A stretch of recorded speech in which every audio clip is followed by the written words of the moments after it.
राधे राधे दोस्तों, आप सभी का स्वागत है आपके अपने ही YouTube channel so sir commerce classes में।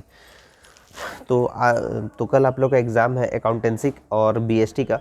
तो उससे रिलेटेड प्रीवियस ईयर क्वेश्चन आपके लिए लेकर आया हूँ 2019 का, 2020 का, 2022 का और 2023 का। अगर ये 4 साल का अगर आप इम्पोर्टेंट क्वेश्चंस ये जो पूछा गया है प्रीवियस ईयर में अगर ये कर लेते हैं और उसके साथ साथ अगर आप जैक मॉडल सेट भी अगर देख लेते हैं तो बहुत ही आपका एग्जाम के लिए प्रिपरेशन बहुत ही अच्छी तरह से हो जाएगा।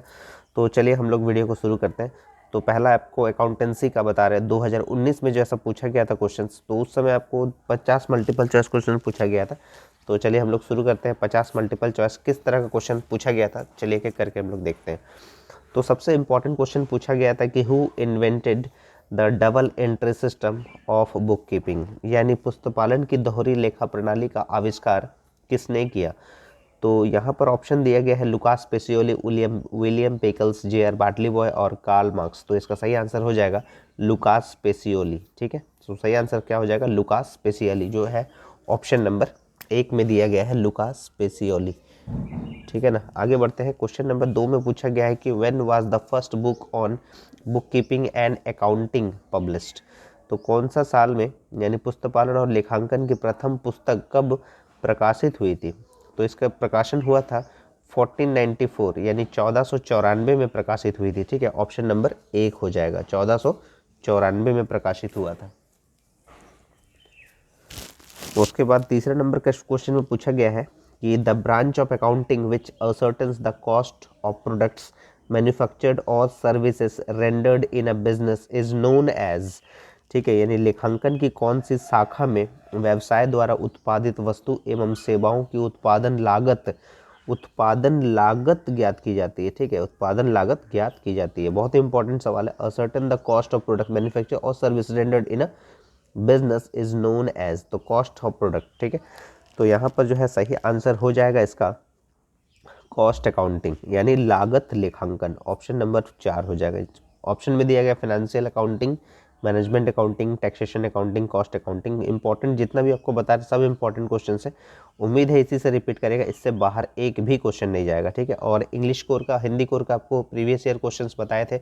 आप लोग खुद कमेंट करके बता सकते हैं कि कितना क्वेश्चन उसमें से रिपीट किया है, ये जरूर आप लोग कमेंट करके बताइएगा। ठीक है, और आपको कितना हेल्प मिला इस वीडियो से वो भी जरूर बताइएगा। तो क्वेश्चन नंबर 4 में पूछा गया है कि full form of gap is. तो इसका फुल फॉर्म आप लोग बिल्कुल याद रख लीजिए। G for generally, A for accepted, फिर ए फॉर अकाउंटिंग और पी का मतलब हो जाता है यहाँ पर प्रिंसिपल्स। याद रखिएगा, लास्ट याद रखिएगा प्रिंसिपल्स। ठीक है, जनरली, एक्सेप्टेड, अकाउंटिंग, प्रिंसिपल्स। यानी गैप का पूरा नाम है यहाँ पर सामान्यतः स्वीकृत लेखांकन सिद्धांत। ऑप्शन नंबर 2 हो जाएगा। ठीक है, इंग्लिश में याद रखिए, ज़्यादा याद रहेगा आपको। जनरली एक्सेप्टेड अकाउंटिंग प्रिंसिपल्स, यानी ऑप्शन नंबर 2 हो जाएगा। ठीक है, और सिद्धांत भी अगर याद रखेंगे, सिद्धांत मतलब क्या होता है, प्रिंसिपल, तो इजीली आप इसको समझ पाएंगे। आगे बढ़ते हैं 4 के बाद 5 नंबर। तो प्रश्न संख्या 5 में आपसे पूछा गया है कि एज पर डुअल एस्पेक्ट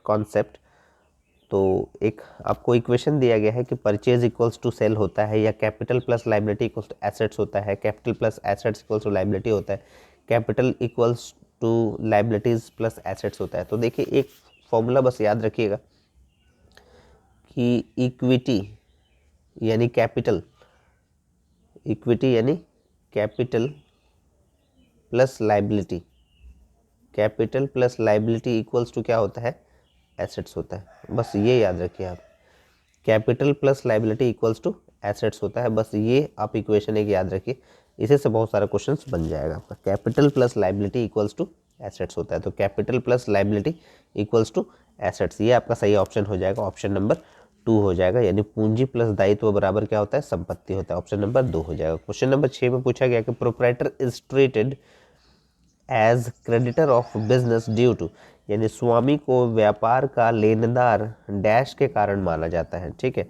तो एक होता है इकाई अवधारणा यानी एंटिटी या एंटाइटी कॉन्सेप्ट। एंटिटी कॉन्सेप्ट में क्या होता है कि जो बिजनेस का ओनर होता है और जो बिजनेस होता है दोनों सेपरेट माना जाता है, इसीलिए यहाँ पर स्वामी को यानी बिजनेस के ओनर को लेनदार माना गया है। ठीक है, उम्मीद है समझ में आया होगा कि प्रोप्राइटर और बिजनेस दोनों अलग अलग एग्जिस्टेंस है ये माना जाता है, तो इसीलिए बोलते हैं एंटिटी कॉन्सेप्ट यानी इकाई अवधारणा, दोनों अलग अलग है। ठीक है, ऑप्शन नंबर 2 हो जाएगा यानी इकाई अवधारणा। क्वेश्चन नंबर 7 में कैश फ्लो स्टेटमेंट्स इज, तो कैश फ्लो स्टेटमेंट को कौन सा अकाउंटिंग स्टैंडर्ड, एएस का मतलब होता है अकाउंटिंग स्टैंडर्ड्स, तो टोटल 32 स्टैंडर्ड्स है जिसमें कैश फ्लो स्टेटमेंट को 3 नंबर स्थान दिया गया है, AS3 रिवाइज्ड, यानी ऑप्शन नंबर 3 हो जाएगा लेखांकन प्रमाण 3 संशोधित, ऑप्शन नंबर 3 हो जाएगा AS3। GST stands for, GST का अर्थ क्या होता है, GST का मतलब, G का मतलब होता है गुड्स, S का मतलब होता है सर्विस, T का मतलब होता है टैक्स, तो गुड्स एंड सर्विस टैक्स बोलते हैं इसको, यानी वस्तु एवं सेवा कर बोलते हैं। ऑप्शन नंबर 2 सही हो जाएगा क्वेश्चन नंबर 8 का, गुड्स एंड सर्विस टैक्स। याद रखिएगा, बहुत इंपॉर्टेंट क्वेश्चन है ये सब। एक क्वेश्चन आपको दिया गया है, which of the following equation is correct, जो आपको अभी इक्वेशन बता रहे थे कि एक आपको इक्वेशन अभी बताया थोड़ी देर पहले कि capital plus liability equals to क्या होता है, एसेट्स होता है। ठीक है, इसी कॉन्सेप्ट पे चलता है, ये एक इक्वेशन है। तो देखिए ऐसा कहीं लिखा है कि capital plus liability equals to assets, assets plus liability लिखा है, नहीं हो सकता, assets plus liability equals to capital नहीं होता है, और ये नहीं होगा, liability minus capital equals to assets नहीं, प्लस है, कैपिटल प्लस लाइबिलिटी अगर हो जाता तो सही हो जाता। एक है assets plus capital equals to liabilities, assets plus capital, plus तो हो ही नहीं सकता, माइनस हो सकता है, और एक है assets minus liabilities equals to capital. देखिए एसेट्स अपना जगह पे है, इसमें बोल रहे हैं कि माइनस कर देंगे अगर लाइबिलिटी, हाँ ये प्लस में है, ये माइनस हो सकता है, तो ये ऐसा हो सकता है assets minus liability equals to capital, ऐसा हो सकता है। तो वही आपको दिया गया है यहाँ पर कि assets minus liability equals to capital, option number 4 सही हो जाएगा, यानी संपत्तियाँ माइनस दायित्व बराबर पूंजी है, ऑप्शन नंबर 4।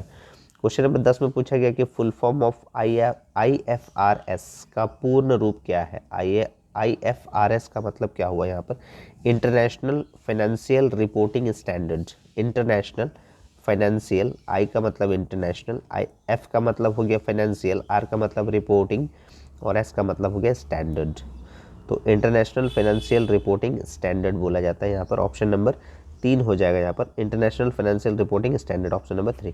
क्वेश्चन नंबर 11 में पूछा गया कि ट्रांजैक्शन मीन्स, ट्रांजैक्शन का मतलब क्या होता है, लेन देन का अर्थ क्या होता है। लेन देन का यहाँ पर सीधा सा मतलब है कि माल एवं सेवाओं का मुद्रा में विनिमय होना चाहिए। ठीक है, माल एवं सेवाओं का विनिमय नहीं, माल एवं सेवाओं का मुद्रा में विनिमय अगर कहीं दिख रहा है इन टर्म्स ऑफ मनी, वही सही हो जाएगा, ऑप्शन नंबर 2 सही हो जाएगा, माल एवं सेवाओं का मुद्रा में विनिमय यानी exchange of goods and service in terms of money. Question number 12 में पूछा गया है कि the left hand side of an account is known as, तो अकाउंट जो है वो टी शेप में बनता है आपका, अकाउंट जो है आपका टी शेप में बनता है, तो एक आपका राइट हैंड साइड है, ये आपका राइट हैंड साइड है, और ये आपका लेफ्ट हैंड साइड है। तो राइट हैंड साइड जो है वो क्रेडिट को डिनोट करता है, और जो लेफ्ट हैंड साइड है वो आपका डेबिट को डिनोट करता है, यानी आपका डेबिट साइड है और ये क्रेडिट साइड है। ठीक है, तो ये आपका जो है ये लेफ्ट साइड है और ये आपका राइट साइड है, ये लेफ्ट और ये राइट। तो लेफ्ट हैंड साइड का मतलब क्या होता है, डेबिट होता है। आपको क्वेश्चन में ऐसा भी पूछ सकता है कि right hand side of an account is known as, तो उसको क्या बोलेंगे, क्रेडिट साइड बोलेंगे। तो यहाँ फिलहाल बोला है the left hand side of an account is known as debit, तो ऑप्शन नंबर 1 हो जाएगा डेबिट साइड यानी डेबिट पक्ष, ऑप्शन नंबर 1 हो जाएगा क्वेश्चन नंबर 12 का। उम्मीद है समझ में आ रहा होगा। प्रीवियस ईयर क्वेश्चन बिल्कुल अच्छे से ध्यान दीजिएगा, एक भी क्वेश्चन आप स्किप मत कीजिएगा और वीडियो को पूरा देखिए, तो आपको एक एक क्वेश्चन समझ में आ जाएगा और कोई भी परेशानी नहीं होगा एग्ज़ाम में। आपको बहुत ही आसानी से आप बहुत ही सुंदर तरीक़े से एग्ज़ाम दे पाएंगे। क्वेश्चन नंबर 13 में पूछा गया the credit balance in personal account indicates, तो देखिए पर्सनल अकाउंट का रूल क्या होता है, डेबिट द रिसीवर होता है, डेबिट द रिसीवर और क्रेडिट द गिवर होता है। तो ये डेबिट के लिए डिनोट करता है और ये क्रेडिट के लिए, डेबिट द रिसीवर और क्रेडिट द गिवर होता है। ठीक है, तो the account the credit balance personal account में क्या इंडिकेट्स करता है, पर्सनल अकाउंट में क्रेडिट डिनोट करता है कि गिवर यानी देने वाला, अमाउंट पेबल देय राशि, तो देने का यानी अमाउंट पेबल, रिसीवेबल मतलब हो जाता है रिसीवर, तो रिसीवर तो यानी बोला यहाँ पर बोला है क्रेडिट बैलेंस। अगर डेबिट बैलेंस होता है तो अमाउंट रिसीवेबल हो जाता है, और क्रेडिट बैलेंस है तो क्या हो जाएगा अमाउंट पेबल, देय राशि। ऑप्शन नंबर 1 हो जाएगा अमाउंट पेबल, या व्यक्तिगत खाते में क्रेडिट से बताता है क्या देय राशि को, ऑप्शन नंबर 1 हो जाएगा। To which account should be entered goods given in charity. Goods देखिए कुछ 4-5 कंडीशन ऐसा है जिसमें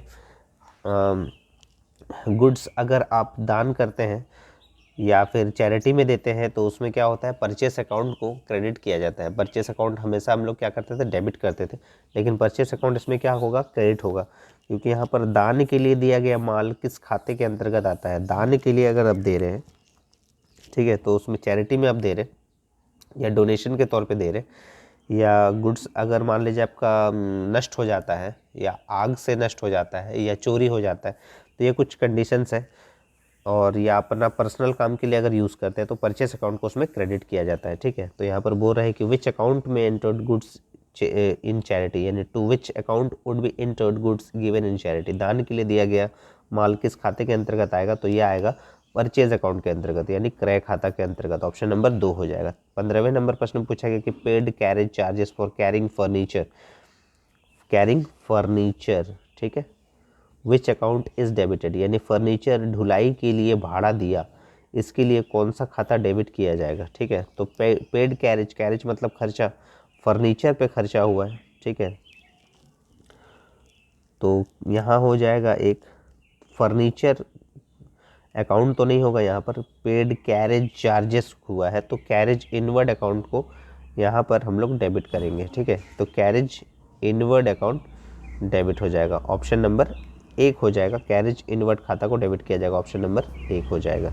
आगे बढ़ते हैं यहाँ पर कि a bank reconciliation statement is prepared bye, bank समाधान विवरण तैयार किया जाता है बैंक के ग्राहकों द्वारा, ठीक है, क्योंकि जो पासबुक होता है वो तो एक फोटोकॉपी होता है सिर्फ, ठीक है। तो बैंक समाधान विवरण तैयार किया जाता है किसके द्वारा, बैंक के ग्राहकों द्वारा। अब bank reconciliation statement is prepared by customers of the bank, option number 1 हो जाएगा। आगे बढ़ते हैं 17वें नंबर पे, methods of preparing of trial balance is are. तो मेथड जो है ट्रायल बैलेंस बनाने का, वैसे तो 3 मेथड है, एक बैलेंस मेथड है, एक टोटल मेथड है, और एक मिक्स्ड मेथड है, ठीक है, बैलेंस और टोटल को दोनों को मिला के, ठीक है। तो इसमें जो है फिलहाल दिया गया है टोटल मेथड और एक बैलेंस मेथड, तो दोनों हो जाएगा यहाँ पर total and balance method, option number 3 हो जाएगा। यानी तलपट को बनाने की विधि जो है वो शेष विधि और योग विधि दोनों है, ऑप्शन नंबर 3 हो जाएगा 17वें नंबर का। 18वें नंबर प्रश्न में पूछा गया है आपसे, good sold to Raju worth ₹650 was entered in his account 500, now Raju will be debited, कितना से कितना कम पड़ रहा है 150 से, तो 150 से डेबिटेड किया जाएगा ₹150, ठीक है। आगे बढ़ते हैं, ऑप्शन नंबर 2 में सही हो जाएगा 150। 19वें नंबर प्रश्न पूछा गया, sales to Ram 500 posted to his account as ₹50 would affect. तो जैसे सेल किया गया है राम को 500 रुपये में, लेकिन उसके अकाउंट में सिर्फ 50 लिखा गया, तो किसका अकाउंट पूरा प्रभावित होगा, तो राम का अकाउंट प्रभावित होगा, राम्स अकाउंट, यानी ऑप्शन नंबर 2 हो जाएगा। आगे बढ़ते हैं, अकॉर्डिंग क्वेश्चन नंबर 20 में, according to the straight line method depreciation is charged. तो स्ट्रेट लाइन मेथड में क्या होता है कि डेप्रिसिएशन जो होता है वो फिक्स्ड रहता है और हमेशा ओरिजिनल कॉस्ट पे निकलता है, ठीक है। According to straight line method depreciation is charged on original cost पे होगा, ठीक है, प्रारंभिक लागत पर होता है, ऑप्शन नंबर 3 हो जाएगा, प्रारंभिक लागत पर। क्वेश्चन नंबर 21 में पूछा गया कि original cost of the assets लिखा हुआ है 2,50,000 and the scrap value is ₹15,000, depreciation for second year 10% per annum under written down value method. Written down value का मतलब होता है घटते हुए क्रम में, ठीक है। तो पहला जो आपका वैल्यू था वो कितना था, 2,50,000 का था, ये आपने एसेट्स का ओरिजिनल प्राइस है, इस पर आपने स्क्रैप वैल्यू दिया 15,000 का, ठीक है। तो और उसमें डिप्रिसिएशन बोल रहा है सेकेंड ईयर का 10% का परिणाम, रिटन डाउन वैल्यू मेथड में स्क्रैप वैल्यू को माइनस नहीं किया जाता है, ठीक है। अगर यहीं पर बोल देता है कि फिक्स्ड मेथड अगर देता तो स्क्रैप वैल्यू यहाँ पर माइनस हो जाता, लेकिन यहाँ पर माइनस नहीं होगा, तो 2,50,000 का 10% निकालेंगे तो एक जीरो यहाँ से कम हो जाएगा तो 25,000 हो जाता है। तो 2,50,000 में से 25,000 अगर माइनस कर देंगे तो 2,25,000 रुपये बचेगा, और ये पहला साल का हुआ, ये फर्स्ट ईयर का हुआ। तो आपको पूछा है सेकेंड ईयर का डिप्रिसिएशन क्या होगा, तो 2,25,000 का 10% अगर आप निकालेंगे तो कितना आएगा, एक जीरो हट जाएगा तो 22,500 होगा, तो 22,500 आपसे पूछा है खाली डिप्रिसिएशन कितना होगा, ठीक है। Depreciation for the second year, तो depreciation for the second year कितना हो जाएगा 22,500, तो आपका सही आंसर हो जाएगा 22,500, ऑप्शन नंबर 3 हो जाएगा 22,500। आगे बढ़ते हैं, उम्मीद है समझ में आया होगा आप लोगों को। 21 के बाद 22 नंबर देख लेते हैं। 22 नंबर में पूछा गया आपसे कि under fixed installment method amount of depreciation goes on, क्या होता है, यानी स्थायी प्रभाग विधि में ह्रास की राशि क्या होती है, कांस्टेंट यानी स्थिर रहती है। ऑप्शन नंबर 3 हो जाएगा, यानी ऑप्शन नंबर 3 स्थिर रहती है। क्वेश्चन नंबर 23 में, a gradual and permanent decrease in the value of an assets form from any cause is called, यानी एक संपत्ति के मूल्य में किसी कारण होने वाली धीरे धीरे और स्थायी कमी को कहते हैं क्या, डिप्रिसिएशन यानी ह्रास कहते हैं। ऑप्शन नंबर 1 हो जाएगा। Journal entry for purchasing machine worth ₹50,000 in cash will be, तो अगर मशीन खरीदते हैं आप कैश में, तो मशीनरी जो है एसेट्स होता है और कैश भी जो है वो भी एसेट्स है, दोनों रियल अकाउंट है। रियल अकाउंट का कॉन्सेप्ट क्या है, debit what comes in, credit what goes out, जो आ रहा है उसको डेबिट करिए और जो जा रहा है उसको क्रेडिट कीजिए। तो डेबिट क्या होगा, machinery, machine account debit, cash account credit, तो machine to cash, option number 4 हो जाएगा। ठीक है, ऑप्शन नंबर 4 सही हो जाएगा, machinery account debit to cash account 50,000 से। आगे बढ़ते हैं, question number 25, discarding the old machinery due to new invention is called, नए आविष्कार के कारण पुरानी मशीनरी का बेकार हो जाना कहलाता है, ऑब्सोलेशंस कहलाता है, यानी अप्रचलन, यानी अब जो है मशीन वो इस दौर से अलग हो चुका है, यानी बंद हो चुका है उसका, यानी अब उसका प्रचलन नहीं है, तो इसीलिए हो जाएगा अप्रचलन हो जाएगा, option number A obsolescences. Question number 26 में, 1 जनवरी 2011 मतलब 1 जनवरी 2011 X draws a bill on Y for ₹20,000 for 3 months, the maturity date of the bill will be, ठीक है। 1 जनवरी को अगर आप बिल लिखते हैं, 3 महीना के बाद उसका मेच्योरिटी पीरियड क्या होगा, तो यहाँ पर एक याद रखिएगा 3 दिन का ग्रेस पीरियड दिया जाता है, ठीक है, 3 days ऑफ ग्रेस, यानी 3 दिन एक्स्ट्रा दिया जाता है। तो 1 जनवरी से 1 फरवरी 1 महीना, 1 फरवरी से 1 मार्च 2 महीना, 1 मार्च से 1 अप्रैल 3 महीना, प्लस 3 दिन और जोड़ दीजिए, एक में अगर 3 दिन और जोड़ देंगे तो 4 अप्रैल हो जाएगा। तो क्या हो जाएगा यहाँ पर सही डेट 4 अप्रैल 2011 को हो जाएगा, ठीक है, ऑप्शन नंबर 3 हो जाएगा यहाँ पर 4 अप्रैल 2011, क्योंकि 1 अप्रैल तो आ रहा है, 1 अप्रैल में 3 दिन और जुड़ जाएगा, मतलब 4 अप्रैल 2011 हो जाएगा। 26वें नंबर का ऑप्शन नंबर 3। 27वें नंबर में पूछा गया कि in case of sudden holiday maturity date falls on, अगर मान लीजिए जिस दिन मेच्योरिटी डेट है उसी दिन अगर हॉलीडे कर जाता है, तो हॉलीडे अगर हो जाता है तो उसका नेक्स्ट डे में मेच्योरिटी माना जाएगा, यानी नेक्स्ट डे हो जाएगा, यानी आगामी दिन हो जाएगा, ऑप्शन नंबर 1 हो जाएगा। आकस्मिक छुट्टी होने पर परिपक्वता तिथि होती है आगामी दिन पर, नेक्स्ट डे। क्वेश्चन नंबर 28 में, noting charges are paid to the notary public by, noting charges जो है, नोटिंग चार्जेस क्या होता है कि अगर आप बिल लिखे हैं और जो बिल लिखता है उसको ड्रॉवर बोलते हैं, और जो एक्सेप्ट करता है ड्रॉई, तो ड्रॉई अगर पैसे नहीं देता है तो पैसे नहीं देने के बाद क्या होता है, बिल को कैंसिल करना पड़ता है, और कैंसिल करने के बाद अगर फिर से अगर बोला जाए कि बिल को जो है रिन्यूअल कर दीजिए, अब हम पैसा देना चाहते हैं, तो नोटरी पब्लिक से नोटिंग चार्जेस के थ्रू ही बिल वो रिन्यूअल होता है, तो उसका चार्जेस फिलहाल नोटिंग चार्जेस जो देता है वो देता है ड्रॉवर, तो इसलिए सही आपसे ऑप्शन हो जाएगा यहाँ पर ड्रॉवर हो जाएगा, ऑप्शन नंबर 1 हो जाएगा नोटिंग चार्जेस के लिए। डैश द्वारा नोटरी पब्लिक को नोटिंग व्यय का भुगतान किया जाता है आहर्ता द्वारा, यानी ड्रॉवर द्वारा, ऑप्शन नंबर 1 हो जाएगा 28 का। आगे बढ़ते हैं हम लोग 29वें नंबर प्रश्न में कि if the payment is not made on a bill on due date that then it is called dishonouring of the bill, यानी यदि विपत्र का भुगतान देय तिथि को नहीं होता है तो इसे क्या कहते हैं, विपत्र का अनादरण, यानी डिसऑनर ऑफ द बिल, ठीक है, बिल को कैंसिल करना बोलेंगे यहाँ पर, यानी अब उस बिल का कोई वैल्यू नहीं रहा, यानी ठीक है ना, ऑप्शन नंबर 3 हो जाएगा dishonouring of the bill. How many parties are there in bill of exchange, bill of exchange में देखा जाए तो 3 पार्टी होता है, एक ड्रॉवर, एक ड्रॉई और एक एंडोर्सी, ठीक है, तो यहाँ पर सही ऑप्शन हो जाएगा 3।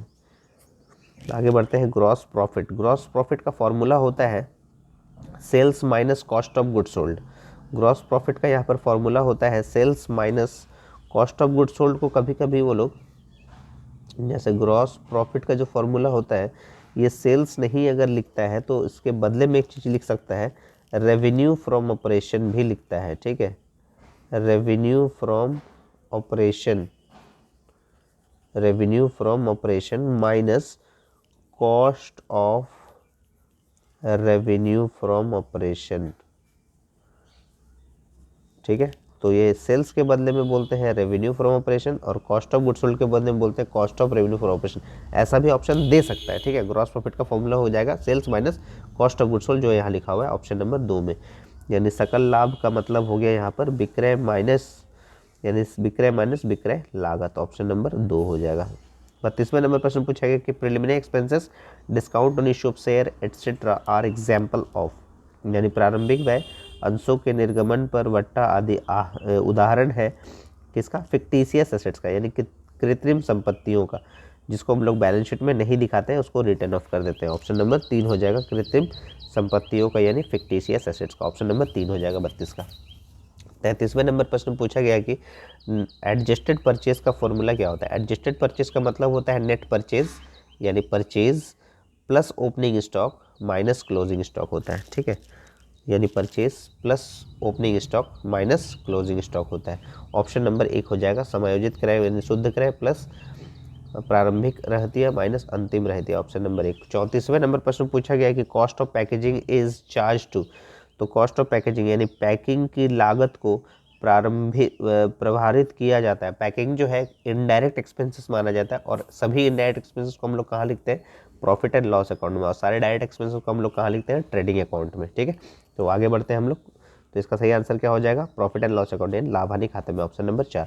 क्वेश्चन नंबर 35 में wages and salary is debited to, देखिए वेजेस एंड सैलरी दोनों लिखा हुआ है, वेजेस पहले लिखा हुआ है तो ट्रेडिंग अकाउंट में जाएगा, अगर सैलरी एंड वेजेस लिख देता तो प्रॉफिट एंड लॉस अकाउंट में चला जाता। वेजेस पहले लिखा है तो क्या हो जाएगा, ट्रेडिंग अकाउंट में जाएगा, ऑप्शन नंबर 1, यानी मजदूरी और वेतन को डेबिट किया जाता है व्यापारिक खाता में, ऑप्शन नंबर 1 हो जाएगा 35 का। तो अब आगे बढ़ते हैं हम लोग। 36 से 42 तक जो है एक कुछ हमको कुछ इन्फॉर्मेशन दिया हुआ है, उसी इन्फॉर्मेशन को पढ़ के हम लोग को क्वेश्चन सॉल्व करना है। जैसे इसमें दिया हुआ है कैपिटल दिया हुआ है, स्टॉक, कैश, परचेज दिया हुआ है, sale, return, debtor, creditor, prepaid expenses, outstanding, salary, direct expenses, rent, furniture, सब दिया हुआ है। तो जो पूछ रहा है कि नेट परचेज क्या होगा, नेट परचेज क्या होगा। नेट परचेज का मतलब होता है अगर परचेस में से परचेस रिटर्न अगर माइनस कर दे तो नेट परचेस हो जाता है। ठीक है, तो नेट परचेस पूछा गया है तो परचेस का जो वैल्यू है वो है 30,000, क्योंकि परचेस जो है हमेशा डेबिट होता है, तो परचेस का जो वैल्यू है वो है 30,000, तो 30,000 है परचेज का, 30,000 है किसका, परचेस का। और रिटर्न एक देखिए लिखा हुआ है, रिटर्न, रिटर्न दो तरह का दिया हुआ है, एक डेबिट और एक क्रेडिट। तो परचेज अगर डेबिट है तो परचेज रिटर्न होता है क्रेडिट, परचेज अगर डेबिट है तो परचेज रिटर्न हो जाएगा क्रेडिट। तो क्रेडिट कितना है, 1,000 है, तो 1,000 इसमें से माइनस कर देंगे तो कितना आ जाएगा, 29,000 रुपये आ जाएगा। तो नेट परचेज हो गया 29,000 का, तो नेट परचेज यहाँ पर हो जाएगा 29,000 का, ऑप्शन नंबर ए में हो जाएगा। शुद्ध क्रय जो है ऑप्शन नंबर ए में हो जाएगा 29,000। अब नेट सेल्स भी पूछा है, तो नेट सेल्स का मतलब क्या हो गया, वैसे ही निकालेंगे। तो टोटल आपका सेल्स कितना है, सेल्स आपका रहता है क्रेडिट साइड में, यानी 50,000 दिया हुआ है सेल का, सेल का है 50,000 क्रेडिट में। तो सेल्स अगर क्रेडिट में तो सेल्स रिटर्न जो होगा वो डेबिट हो जाएगा 3,000 से, तो 3,000 क्या हो जाएगा इसमें से माइनस हो जाएगा, तो कितना हो जाएगा 47,000 हो जाएगा। तो यहाँ पर लिख देंगे 47,000 नेट सेल्स हो जाएगा 47,000, ऑप्शन नंबर 3 हो जाएगा। तो यहाँ पर सही आंसर हो जाएगा ऑप्शन नंबर 3। अगर बोला गया 38 में कि इफ़ क्लोजिंग स्टॉक अगर 18,000 है तो ग्रॉस प्रॉफिट कितना होगा, अगर क्लोजिंग स्टॉक अगर 18,000 है तो ग्रॉस प्रॉफिट क्या होगा। ठीक है, तो ग्रॉस प्रॉफिट मतलब ट्रेडिंग अकाउंट आप जब बनाते हैं, शॉर्ट में आपको बताते हैं, तो सबसे पहले क्या लिखा जाता है, एक आपका डेबिट साइड है और एक आपका क्रेडिट साइड है। ठीक है, तो यानी ओपनिंग स्टॉक को आप डेबिट में लिखते हैं 10,000, ये सारा खर्चा है ओपनिंग स्टॉक 10,000 से। परचेज में से आप परचेज रिटर्न माइनस कर दिए हैं तो आप नेट परचेज लिखेंगे 29,000 का, नेट सेल्स आप लिखेंगे 47,000 का, क्लोजिंग स्टॉक आपको बोल दिया था कि 18,000 होगा, क्लोजिंग स्टॉक जो है वो 18,000 का होगा। और क्लोजिंग स्टॉक के अलावा जो है कुछ डायरेक्ट एक्सपेंसेस आपको लिखना होता है 3,000 का, डायरेक्ट एक्सपेंसेस में वेजेस वगैरह भी होता है, सीधा डायरेक्ट एक्सपेंसेस लिख दिया, बस इतना ही है। तो क्रेडिट अगर ज़्यादा होगा डेबिट से तो ग्रॉस प्रॉफिट आ जाएगा। तो देखिए 47,000 प्लस 18,000 कितना आ जाएगा, 8 7 15 4 2 6 65,000 हो रहा है क्रेडिट का टोटल। डेबिट में हो जाएगा आपका 29, 32 और 10 42,000। 42,000 अगर माइनस कर देंगे तो 23,000 का आपका यहाँ पर आंसर हो जा रहा है। तो 23,000 है आपका ग्रॉस प्रॉफिट। तो ऑप्शन नंबर 2 हो जाएगा यहाँ पर 23,000 रुपये। ठीक है, अगर सकल लाभ जो है 23,000 होगा, अगर क्लोजिंग स्टॉक 18,000 का है। Reserve on debtors at the rate of 5%। Debtors पे 5% का प्रोविजन करने के लिए बोला है। तो डेटर्स जो है आपका देख लीजिए कितना का है। तो डेटर्स आपको डेबिट बैलेंस होता है 20,000 का है। तो 20,000 का आपको क्या निकालना है, 5% निकालना है। तो 20,000 का 5% निकाल दीजिए। तो 200 को 5 से गुना कीजिएगा तो 1,000 बनता है यहाँ पर। तो 1,000 हो जाएगा यहाँ पर 5%। तो यहाँ पर सही ऑप्शन हो गया ऑप्शन नंबर 3, 1,000। आगे कितना तक बोला था, 42 तक। 42 तक रिलेटेड है इससे। 39 के बाद 40वें नंबर पर depreciation at the rate of 10% on furniture. तो फर्नीचर का जो वैल्यू दिया हुआ है आपको देख लीजिए यहाँ पर कितना दिया है। फर्नीचर का वैल्यू 6,000 है। ठीक है, तो 6,000 का 10% कितना होता है, 6,000 में से एक जीरो हटा दीजिए, यानी 600 रुपया। ऑप्शन नंबर 1 हो जाएगा। 6,000 का 10% 600 रुपया। और एक बोला गया है इसमें 41 में, प्रीपेड एक्सपेंसेस विल बी सोन इन। तो प्रीपेड एक्सपेंसेस जो है आपको ट्रायल बैलेंस में दिया हुआ है। और कोई भी ट्रायल बैलेंस का जो आइटम होता है एक ही बार एंट्री होता है। अगर प्रीपेड एक्सपेंसेस अगर दिया है तो ये बैलेंस शीट में दिखाएंगे हम लोग एसेट साइड में। क्या ऑप्शन दिया हुआ है, prepaid expenses will be shown, trading account में नहीं होगा, ट्रेडिंग अकाउंट में नहीं लिखना है, प्रॉफिट एंड लॉस अकाउंट में नहीं लिखना है, बैलेंस शीट में लिखना है। ठीक है, बैलेंस शीट के एसेट साइड में। यहाँ पर सिर्फ बैलेंस शीट लिखा है तो ऑप्शन नंबर 3 हो जाएगा। प्रोविडेंट व्यय को दिखाया जाता है आर्थिक चिट्ठे में, ऑप्शन नंबर 3। 42 नंबर में पूछा गया कि आउटस्टैंडिंग एक्सपेंसेस विल सोन इन। तो आउटस्टैंडिंग एक्सपेंसेस भी आपको ट्रायल बैलेंस में ही दिया हुआ है। और ट्रायल बैलेंस में जो दिया हुआ है एक ही बार लिखाएगा। तो प्रीपेड एक्सपेंसेस एसेट्स होता है और आउटस्टैंडिंग एक्सपेंसेस लाइबिलिटीज होता है। तो ये हो जाएगा liability side of balance sheet में दिखाएंगे। ठीक है, तो लाइबिलिटी साइड ऑफ आर्थिक चिट्ठे के दायित्व पक्ष में दिखाएंगे। ऑप्शन नंबर 1 हो जाएगा। आपको कंप्यूटर से रिलेटेड कुछ क्वेश्चन पूछा गया 43 में, the full form of DBMS। तो डेटाबेस मैनेजमेंट सिस्टम बोलते हैं इसको, database management system. Option number 2 हो जाएगा। ठीक है, 43 का आंसर हो गया ये। 44 में पूछा गया कि पंच कार्ड इज। तो पंच कार्ड क्या होता है, एक इनपुट डिवाइस होता है। ठीक है, एक इनपुट उपकरण होता है। ऑप्शन नंबर 1 हो जाएगा। Software used in business is electronic spreadsheet, word processor, database management, all of this हो जाएगा। व्यवसाय में प्रयुक्त सॉफ्टवेयर है इलेक्ट्रॉनिक विस्तार पत्र, वर्ड प्रोसेसर, सम्मक एवं सम्मक पर आधारित प्रबंध, इनमें से सभी। ऑप्शन नंबर 4 हो जाएगा ऑल ऑफ दिस। क्वेश्चन 46 में, if the algorithm is put in the form of a diagram it is called flow chart बोलते हैं। ठीक है, यदि एक एल्गोरिदम को चित्र द्वारा प्रदर्शित किया जाए तो उसे कहते हैं प्रवाह चित्र। ऑप्शन नंबर 1 हो जाएगा। 47 नंबर में पूछा गया कि हाउ मेनी बाइट्स या how many bits make 1 byte, how many bits make 1 byte. तो ये 8 हो जाएगा। बहुत ही इंपॉर्टेंट क्वेश्चन है ये, 8 हो जाएगा। ठीक है, ऑप्शन नंबर 3 हो जाएगा। यानी कितने बीट से एक बाइट का निर्माण होता है, how many bits make 1 byte, क्या हो जाएगा, 8 हो जाएगा। आगे बढ़ते हैं 47 के बाद 48 नंबर।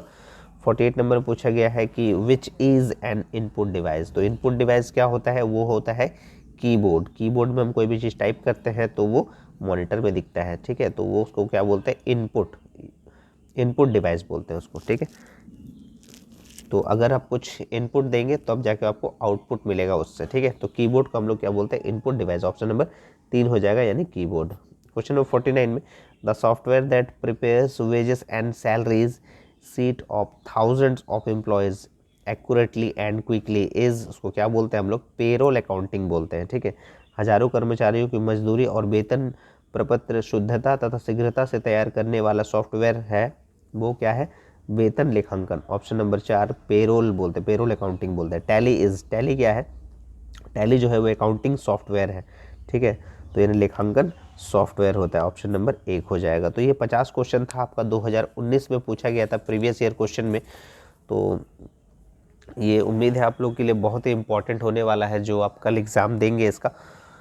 और प्रिपरेशन बिल्कुल अच्छी तरह से करना है और आपको पूरा प्रिपरेशन कराने की जिम्मेदारी सोनू सर कॉमर्स क्लासेस का है। 2019, 2020, 2022, 2023 और उसके साथ साथ मॉडल सेट का भी हम वीडियो बना चुके हैं। और ये वीडियोस बिल्कुल भी आप मिस मत कीजिएगा क्योंकि इसी से क्वेश्चन रिपीट होने वाला है, एक भी क्वेश्चन बाहर से नहीं जाएगा। ठीक है, आप बिल्कुल भरोसा कर सकते हैं। और आप कमेंट करके ज़रूर बताइएगा कि ये वीडियोस आपके लिए कितना हेल्पफुल रहा, और हिंदी और इंग्लिश का एग्ज़ाम आपका कैसा गया ये भी ज़रूर बताइएगा, और उसमें भी आपको प्रीवियस ईयर क्वेश्चन बताया तो वो आपका कितना हेल्पफुल हुआ वो भी ज़रूर बताइएगा, ठीक है। तो अगर आपको वीडियो पसंद आ रहा है तो ज़्यादा से ज़्यादा शेयर करें अपने दोस्तों में, और अगर आप चैनल को सब्सक्राइब नहीं किया तो चैनल को जरूर सब्सक्राइब कर ले और नोटिफिकेशन बेल को भी ऑन कर ले, ताकि जो सबसे पहले जो वीडियो आएगा सबसे पहले नोटिफिकेशन आपको जाएगा। और इसी तरह से आप प्रिपरेशन करते रहिए और जुड़े रहिए सोनू सर कॉमर्स क्लासेस के साथ। तब तक के लिए राधे राधे दोस्तों।